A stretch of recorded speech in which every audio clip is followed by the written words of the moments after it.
What kind of society pays the price of a house for a flower?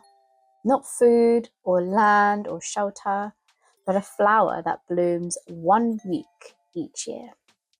In 17th century Netherlands, this wasn't madness, it was normal, and for a brief moment in time, it made perfect sense.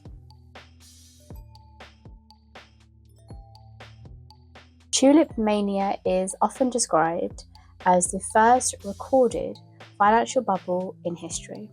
It was the very result of ordinary human instincts placed inside a rapidly changing system.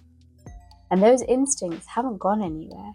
They have amplified and they have found new ways to express themselves today. This story is about human behaviour, not a flower. A pattern that repeats again and again across centuries, cultures, and markets. Greed, growth, and collapse. The Netherlands in the 1600s was one of the richest places on earth. Global trade was exploding. Exotic goods were arriving from distant empires, and new markets were forming faster than social norms could adapt to. When wealth increases quickly, it creates pressure. Pressure to spend, pressure to display success, and pressure to stand out. Tulips were newly imported from the Ottoman Empire, and they arrived at the perfect time. They were rare, they were visually striking, and they became socially meaningful. So imagine being a merchant in this world. Everyone around you is getting richer, and your reputation matters. Your status is visible. So owning a rare tulip isn't just about having good taste, it's about position. Because owning these sorts of things signals wealth, access, sophistication, and once something becomes a signal, it becomes valuable beyond reason. And this is the root of greed in our story. A financial bubble forms when the price of an asset rises far beyond its practical value, driven not by use but by belief. The asset here is the tulip bulb, not even the bloomed flower itself. So as demand rose, prices rose alongside it. As prices rose, speculation followed. People stopped trading tulips and started trading promises in the form of contracts. So in essence, tulips no longer actually mattered.